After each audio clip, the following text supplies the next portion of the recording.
Hey guys, Chris Peterson here. I have a special treat for you. I have a game between myself and Grandmaster Alex Fishbein. Not sure how to pronounce that, but Fishbein sounds just about right. This game was played June 23rd at the Denver Chess Club, where Fishbein did a special simultaneous exhibition. So this was a simul game, actually. For those of you who don't know, a simul is basically where Fishbein plays a group of people all at the same time.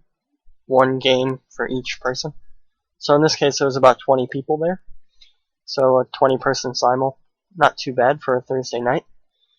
And it was a little bit different than a normal simul because usually the person giving the simul, in this case Fishbein, would take white on every board, and all the participants would have to play black. But Fishbein said that they could alternate colors, so I ended up getting white. And also he said any junior players, like under 18, could play whatever color they wanted. So it was a pretty fun night, and this game is the one that I played. It was basically, I think it was $5 entry fee fundraiser kind of event for the Denver Chess Club, and so everyone put in $5. We raised like I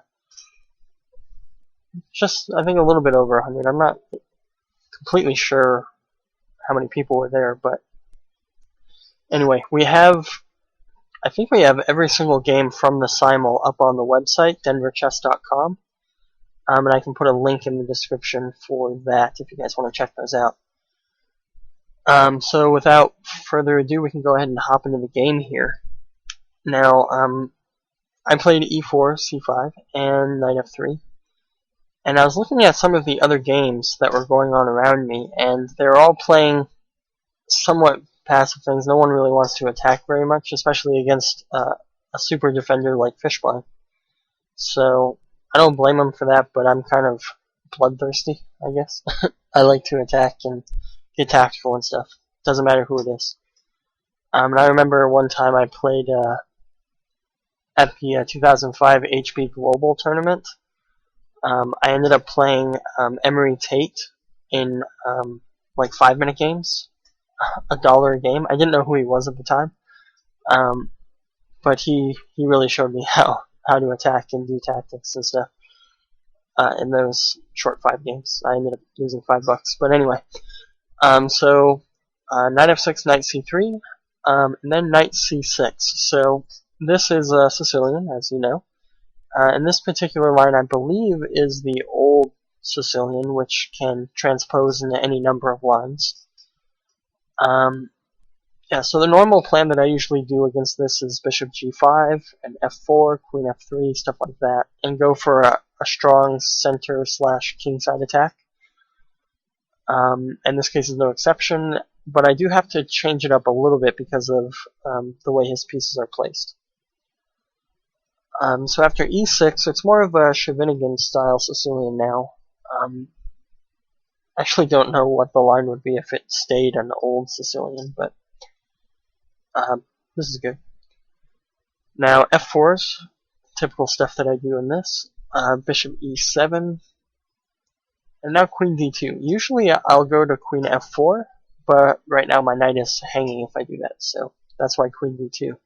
And I feel like my queen is slightly misplaced here, because it usually belongs on f4, so maybe I could have like moved my knight or something first, but that's a valuable tempo in the opening that you don't really want to give up, so just queen d2.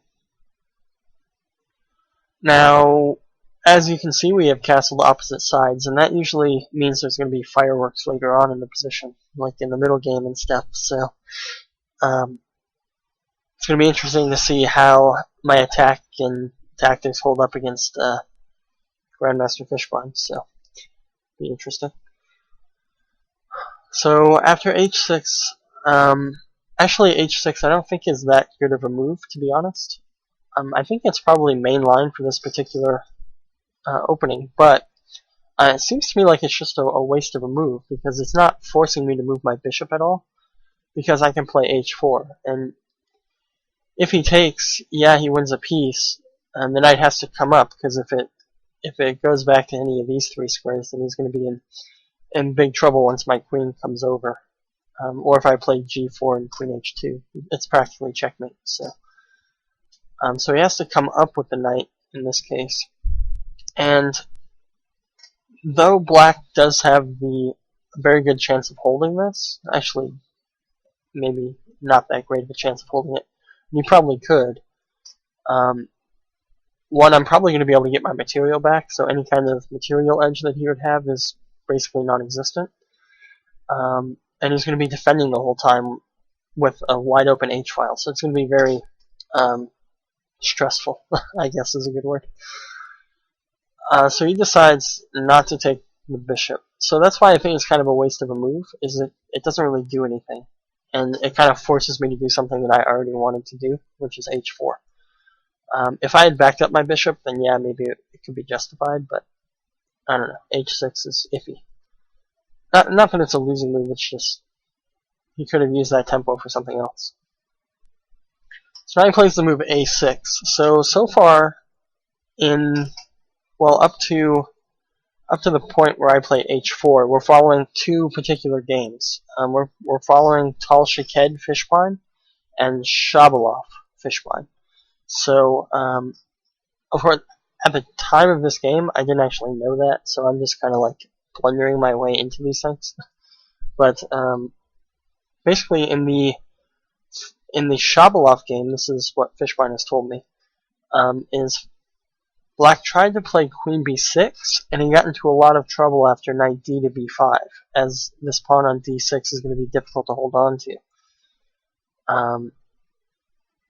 Yeah, so he came up with a new theoretical innovation, is he played this move a6 against Tal Shaked a few years later. And the purpose was to prevent the knight from coming to b5, so that the knight can come, or the queen can come to b6 immediately after. So, however, I think that whole plan is kind of flawed in a way, because in this type of position you want to counterattack either in the center or on the queen side when white's trying to attack on the king side. And putting his queen on b6 is going to hamper his attacking potential. So, and I'll go into more detail about that a little bit later. So after a6, I wanted to continue with my plan of kingside pawn wave, so I played bishop e2 to play g4. And that's actually the same move that Tal Shaked played against Fishbein, so that's kind of cool. And that's something that, I don't know, it's kind of my philosophy in the opening, is to not try to memorize opening lines, but rather to take home a few principles and try to follow those. Because if you can sit there and memorize the bazillion opening lines there are, and you can probably do perfectly fine. But as soon as your opponent does something that you don't know or you haven't memorized yet, you can throw off your game pretty hardcore, right? So if instead you understand the principles and you can kind of, I don't know, flow your opening, I guess, have your opening flow rather than have it be contrived, then you can more easily respond to things that you haven't seen before. So that's kind of my spiel on the opening.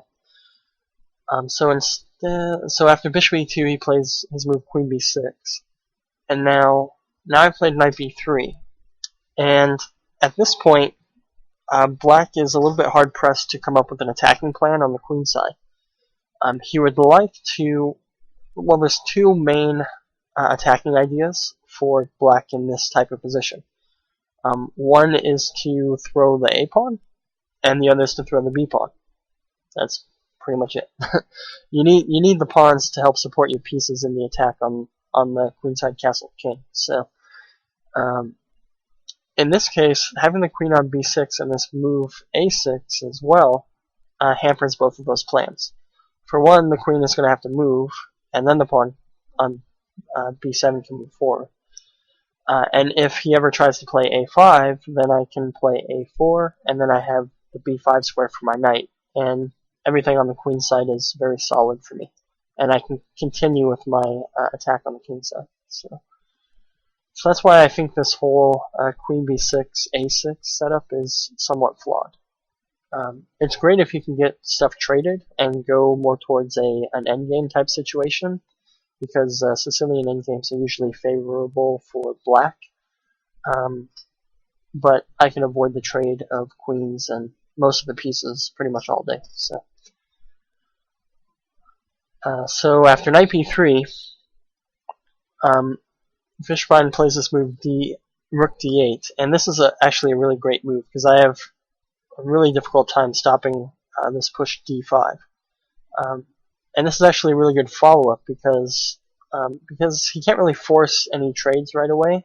He'll want to open up the center in order to facilitate trades later on, to try to get to that superior Sicilian ending. So there really isn't any way that I can stop this move d5. Something like bishop c4 doesn't really help that much. Yeah, you could probably just trade the knight and stuff, but anyway. So d5 is going to open everything up in the center, and that's going to really stall my attack on the king side. Because, of course, if you're being attacked on the flank, you want to counterattack in the center. So Fishbein's doing that great with this rook d8 move. So I just continue with my plan g4 because I couldn't find a valid way to stop this d5 move. And naturally he plays d5. And now I had to do some calculating here. He has a strong threat of pawn takes e4, hitting my queen with the rook. And that's going to cause me problems because then I'm not going to have that strong of attack on the king side, so you can just take my bishop, and that's going to be bad. So I ended up deciding that I should take his knight first, and then if he takes back with the pawn or the bishop, I can always play a move like e5 to try to shut everything down. If he takes back with the pawn, I might have to play g5 first, and then deal with this pawn takes e4 thing anyway. But if he takes back with the bishop, e5 would lock the center up and allow me to continue attacking on the king side. However, Fishbein does have a little in-between move here. He plays pawn takes pawn. And now everything's starting to get a little bit crazy, because I have a chance to save my bishop here with bishop to d4. However, it doesn't actually work in this position, and I would like to throw in a pause in the video here to give you a chance to try to calculate it out, because the tactics go pretty deep and it's pretty intense, I'm gonna say. So try to calculate it out for a little bit and see how far you can get. So hopefully you saw that the bishop cannot survive if you go back to d4, and there's a couple variations that are key for that not to work. So after bishop to d4, he plays knight takes d4, knight takes d4. Now he's got this strong pin along the d file, and what do you do against a pinned piece? Well, you attack it. And he's got two ways that he can attack it more. He can go bishop c5, or he can go bishop f6. Bishop c5 is out because of knight a4, so he has to go bishop f6. And my analysis during the game was that if I play knight takes e4, and he plays bishop takes d4, I can play c3, because I have a pin along the d file on his rook on the back rank. And if he goes back to bishop f6, then knight takes f6, check, pawn takes knight, and then queen takes rook, check, queen takes rook takes, and I end up I think, yeah, a rook. So that would be good. However, there's one fatal flaw in that situation, and that's this move bishop e3, pinning my queen to my king, and that would be a devastating end to that variation. So that's pretty much why bishop to d4 doesn't work. So there really isn't any way for me to save my bishop. I thought that maybe if I go knight to a4 first, attacking his queen, then if he goes back to a7, I think, yeah, after queen to a7, then maybe bishop d4 works, but that doesn't work again because he has this move b5 and my knight is trapped. So, or it's not trapped, but he's pretty much got the same bind going on the d file here, so I end up losing that knight anyway. But more potent than that is if instead he goes back to c7, which is the more natural square, and the square that he went to, then bishop d4 still doesn't work, because after knight takes, bishop f6, again bishop c5 fails to knight takes c5. And if I try to defend my knight some more with c3, again the knight's trapped here. But he can also just play rook takes d4 because of this pin along the c file. So yeah, that's pretty bad. So it's good to be able to calculate these things, because you'll probably have to do that in a tournament game, but I don't know how many moves that was, but it was a lot, and it was pretty difficult. I actually thought I was winning the bishop. I was going to be up a bishop, and actually he did too. But I was able to calculate that there was no way for me to actually hold on to the bishop if I try to go bishop d4. So I played knight a4, and he went to queen c7 naturally. And instead of trying to save the bishop, I decided to go queen e3. And the reason why I played queen e3 is because I had to switch it up. My attack on the king side is not going to be doing too well since all my pieces are more towards the queen side at the moment. So I decided to try to play against his undeveloped bishop and rook by planting a knight into b6. And as long as I can maintain control of the d file, which won't be too difficult, he'll pretty much never be able to get those pieces out of there. And it's basically just going to be a mausoleum for these two pieces. So he played rook takes rook check, and this is debatable at this point. I played rook takes d1 because I wanted to maintain control of the d file so that my bind on this square will remain, and he won't be able to develop his pieces. However, I could also play bishop takes, and after bishop takes, now I have the open h file. And if he doesn't take, then I have, not that, but pawn takes, and it's getting pretty bad for his king at the moment, so this could be very devastating for him. So it's kind of debatable. The reason why I played rook takes is, again, to maintain control of this, and that's kind of the plan that I had going into this position, and that's why I played that. So now he took his piece back, and now I played knight b6, gaining a tempo on the rook, and also stranding his bishop. And he's basically down a rook and a bishop at this point. So now he played rook b8, getting out of the line of attack, and now I played g5, and this is kind of the natural follow-up to this type of setup, especially with this little hook that he has. Now he played pawn takes pawn, and again, the response here is kind of debatable. The natural follow-up is to play pawn takes pawn, h takes g5, and that's because we'll have the open h file. There's two reasons why I didn't do that. One, because I didn't want to look silly, because my rook would have to go back to h1 where it just was. And also because after f takes, I have ideas of queen takes e4 at some point, bishop d3, and then when he plays g6, I can break up his whole king side with h5, and suddenly I have an attack at that side. And the possibility of that does come up a little bit later, but it gets kind of fishy. Fishbone, whatever. So I gain a tempo on his bishop, but he gains a tempo right back on me with his bishop. And at this point, I was seriously debating if I should play queen takes e4. Now, if I play queen takes e4 and he takes my knight, and I go bishop d3, he plays g6. and after h5, it's starting to get very unclear. Am I going to be able to break open his kingside enough to warrant giving up the piece? I don't know. I don't think so. So after knight e7,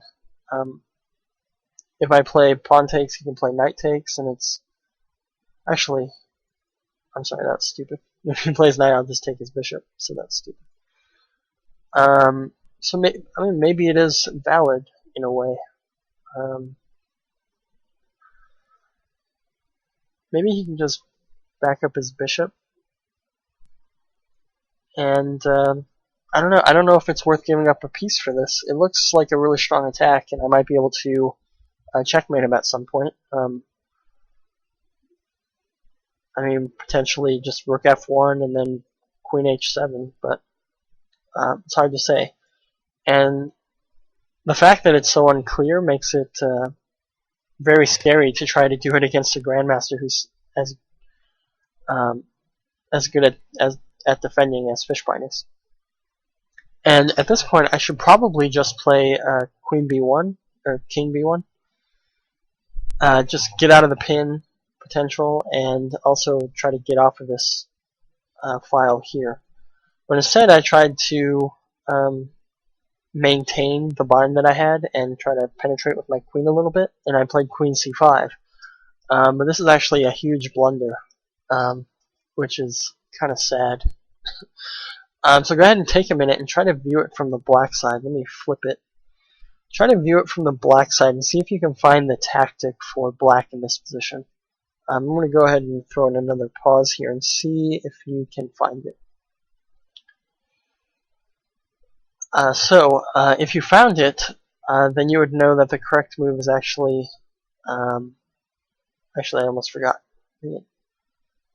It's knight d4. Yeah, knight d4. And this is actually a really devastating move. It's kind of like throwing a wrench into all the machinery. It's just going to jam everything up. And this move is, it basically just destroys the communication between all my pieces.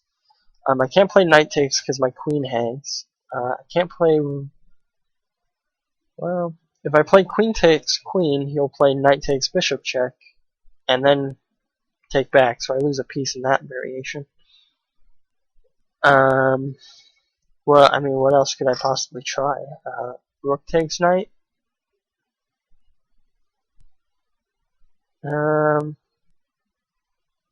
think you can just take my queen, and then take my rook, and I don't have any in-between moves to try to, well, this might be a potential in-between move, but he just backs up with his queen, and I still end up down in an exchange at that point. So this knight d5 move, it actually works on all, I just kind of gave away what he played, but, I'm sorry, knight d4 is the move. And he's also threatening knight takes knight check, and then queen takes queen, so it's like double threat, you know. So if I try to move my queen away, this is also terrible. That's checkmate. So it's also, you could also take the bishop, but whatever. So if he would have played knight d4, I would have been in a world of hurt. But it is a simul, and he's moving pretty quickly. So instead of playing the crushing knight d4, he decided to play knight e7, and that might be a combination of the speed of the simul games, because he just comes to the board and makes a move really quickly, and also might be the fact that I've kind of been attacking him all game, and all the tactics have been kind of somewhat working in my favor, and he's kind of spooked himself out of any tactics that he might have himself. So I decided that queen trade is not so bad for me, even though I'm down a pawn at this point. And I decided that I don't want to initiate the trade, I want him to do it. Because when it comes down to trading, every time that you capture first, you're basically giving your opponent a chance to get his piece to a square that he might want to go to. So in this case, I could play queen takes queen, and then he plays bishop takes, and then my knight's under attack, so I have to lose a tempo for that. So I would rather have him take my queen and forcing my knight up to c5. So I decided to play king b1. And basically, it was also to try to make some tactics work in my favor. For example, if he plays, well, he does play queen takes queen, knight takes. If it was my move again here, I could play knight to d7, forking his rook and bishop. If instead I decided not to go for king b1, and like he played queen takes queen, knight takes, and then I tried to fork his rook and bishop, he has bishop check first. Well, bishop takes, bishop, knight takes, and then bishop check, and he doesn't lose any material. So that's why I played king b1, to try to start making tactics work in my favor. But I still have this very strong bind on this d7 square, so he can't really develop any of his pieces, well, the bishop and the rook. So he has to try to break that up, and he does it by playing bishop c7. And when he played that move, my heart kind of sunk a little because I'm not going to be able to win his rook. And here I think I kind of made a bit of a mistake, because I played knight takes bishop, and this bishop, it hasn't moved all game, and I might as well try to force him to make the bishop move. But it's kind of difficult to see how that might happen. I mean, I could try to play... No, I guess knight takes bishop is okay. And after rook takes, I play rook to d7. And the main reason was just to gain a tempo on his knight. And now he plays knight to f5, attacking my h4 pawn. And at this point, he's up a pawn at this point. It's a doubled e pawn, so it's not that strong unless he starts getting it a little bit further, like down to e3 or e2. And I decided that I don't want to defend my h-pawn. I decided that I want to just destroy his king side as much as possible. So I played this move g6, and the idea is simply to undermine his pawn. Undermine his little pawn chain over there on this little pawn chain here. And basically it forces him to take. Anything but taking like loses almost instantaneously. For example, if he takes this just looks... This is mate, so that's no good. He has to try to run this way, and like I can take his bishop here because I'm queening, so he can't really push because this is going to be pretty devastating at some point. This knight is tied down, and I'm also attacking his bishop, so like this is just absolutely crushing for me.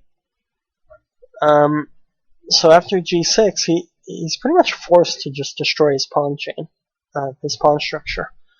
And at this point, I'm down, let's see, 4 to 6, so I'm down 2 pawns at this point. But if you look, he has 4 double pawns, so they're very weak, and 3/4 of them are on light squares, plus I'm already attacking 3 of them. Actually, 5/6 of his pawns are on, 5 out of 6 are on light squares, which my bishop will have an easy time of attacking. So he was forced to take, and basically I have a decision to make. I have 3 pawns I can readily capture. I can capture the b7 pawn, the e6 pawn, or the e4 pawn. And the natural instinct is to capture the e6 pawn because it gains a tempo on his bishop. This is what I kind of call winning a pseudo tempo. Because even though I do gain a tempo on the bishop, I'm only driving it to a better square. Like, why not force him to use that tempo when I'm not attacking it, rather than just force him to go there right away? So I decided that the e6 pawn is going to be weak later on, so I might as well just wait to attack it later. And this b7 pawn is under pressure by the rook if the bishop ever moves, so I can wait to attack that one. And the final deciding factor was, if this pawn ever gets to e3, then I'm going to have a really, really hard time getting rid of that thing. Since it's on a dark square, it's defended by an outposted knight, and his bishop is a dark squared bishop, there's like no way I can get rid of that pawn.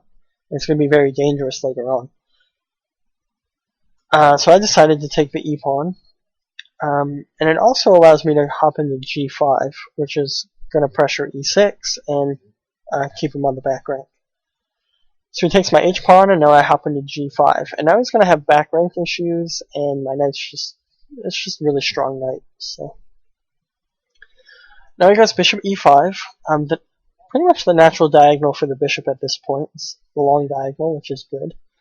And it's also going to defend this important g7 square. If my knight ever comes into e6, this is going to be a place that he needs to defend. So as soon as that bishop moved, I snatched off that rook, b7 pawn. Now I played a5, and that's just because I was attacking it with my bishop. Now I played c3, and this move is a little bit questionable, simply because I could have played c4 since it is a pass pawn. But there's a couple of reasons why I did that. One is so that my king can get out, obviously. Two, I heard that in opposite colored bishops, if you're trying to win, you put your pawns on the same color as your opponent's bishop. And that's going to allow you to restrict your opponent's bishop's mobility and enhance your own bishop's mobility. So, on the flip side, it does give your opponent stuff to attack, but I'm not too worried about that in this case. Now he goes bishop to f6, and now I play this tricky move, bishop to c4. And I got two pieces hanging, my knight and my bishop, but he can't take either one. If he takes my knight, just simply bishop takes pawn check, and then bishop takes rook. If he takes my bishop, like I said, he's got back rank problems, and that's going to be checkmate. So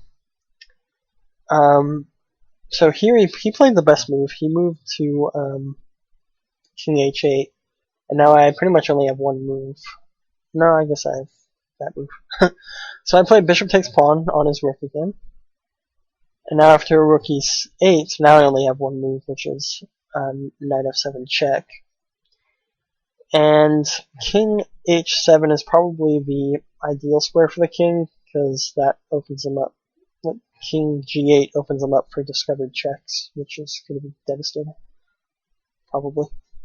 So, now my bishop's under attack, and I had to find a square for it. So I decided on d5, because it doesn't block any of my pawns, keeps the defense of the knight, and just seemed like the best square in general. So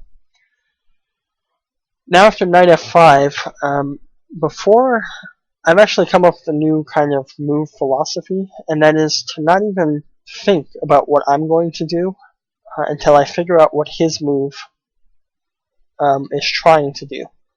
And in this case, I came up with three possible reasons why he would move the knight from h4 to f5. The most simple and obvious is to move the knight off the edge of the board, because the knight on the edge is not that good. Secondly, it prevents my king from coming to c2 because he has knight e3 check and then knight takes bishop. And thirdly, it also traps my knight, because my knight now has no squares that it can go to without being captured. So he just took away the final d6 square. So I think that's kind of it's a subtle move, but it's a really strong move because it does so many things. And without having looked at all the stuff the knight could do, I might accidentally step up and lose my bishop. So now I played rook a7, so I could try to win his pawn. Now he plays rook e1 check, and I only have one move, which is king c2. And he kind of reached for his knight at this point, and I thought he was going to play knight e3 check and try to take my bishop, but it doesn't quite work because of king d2, so it's kind of cool. But he decided on rook e2 check, and after king b3, he's pretty much out of checks, which is good. And instead he played the move knight e7, and that's just attacking my bishop. Actually, I had a very sneaky trap here. I was thinking as he was going around the board that he might try to play knight to e3, intending knight to d1 and something takes b2. And I had a really subtle trap here in this position that I was intending to play.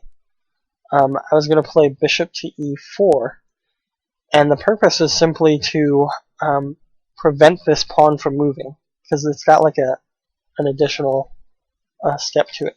Now if he tries to play knight d1, rook a8 is forced mate. He has no way to get out of rook h8 checkmate. So he takes, it's just mate. His king can't move, he's stalemated. He can play rook takes pawn check, and then after something like king c4, knight e3 check, king d3, it's just going to be checkmate. So that was kind of my sneaky, subtle trap, and I think he might have seen it, and that's why instead he played knight e7. Also, if he tries to run with his king, then this is going to be very, very difficult for him to hold on to. Because now I'm threatening check, and he has to go like this, and this is just horrible. So stuff like this could happen, and it just looks devastating for him to try to deal with that. So instead he played knight e7, which is the more sane move, I would say, than trying to go after this b2 pawn, since his king is so weak. So I played bishop c4, and according to Fritz at this point, I actually have a winning advantage, but it's going to be a very difficult endgame to convert. One, because of opposite colored bishops. Two, because I don't have any material advantage yet, even though I'm probably going to win this a5 pawn. And at any point, he could just start running his g pawn, which could be very scary. So he plays rook d2 because I was attacking his rook. And now I played rook takes a5. And at this point, well, I had actually made a promise to someone that I would leave by 10 p.m. And so at this point it was like 9:55, and I told Fishbein I really have to go, or they're going to be mad at me. So I offered him a draw, and he was reluctant to accept it because he said I was playing great, and he doesn't want me to throw away my winning position at this point. So we decided to play a few blitz moves, and the rest of this is kind of recreation. So he played rook to d7, and I played rook to a8, just trying to gain a tempo because I'm threatening the mate. g5. Now I played a4 to get my pass pawn going. Now he plays knight f5, and because we were playing so quickly, I actually thought that I was winning a piece here, because I'm forking his rook and knight, but he has the in-between move check. We're both kind of just checking each other, but at this point, I'm actually losing one of my pawns. But there's actually a really, really strong tactic here for white. So I'm going to go ahead and throw in another pause here and see if you guys can find it. It's really subtle, and it's really cool, I think. So, yeah, so I'm going to pause now. Okay, so the move here is rook to h8 check. And that's pretty easy to find, so no big deal there. And after king g6, the actual devastating move actually comes in with knight d6. And the main point is I'm attacking his rook, and I'm also threatening checkmate with bishop f5. So no matter what he does, he's going to end up either being checkmated or losing his rook. So that's the tactic there. However, because we were moving so quickly, I did not see that. I saw pretty much all the other cool mating ideas, but I missed the one that I actually had a chance to do, so that's kind of disappointing. So, so after knight d1, I'm losing one of my pawns over here, so I decided to throw the b pawn forward, so I'd still have connected pass pawns. And now after knight c3, the tactic of check and knight d6 still works, so it's kind of sad that I didn't get a chance to play that. And now I played b5, and at this point we actually agreed to a draw, because after knight takes, rook takes, then it's going to be very difficult for me to stop. Well, it's going to be difficult for either one of us to try to win this, with the exception that the tactic still works. So, yeah, I missed several opportunities to just outright win this game, so that's kind of sad. But yeah, so that's pretty much the game. We ended up getting a draw, and yeah, so sorry I haven't given you guys any videos in a long time. It's just I've been busy with a lot of different things, real life and whatnot. So let me know what you guys think of the game, opening, whatever, down in the comments, and make sure you subscribe if you haven't yet, because I am planning on doing more videos in the future. They just might be somewhat few and far between, but we'll see. Alright, I'll catch you guys next time.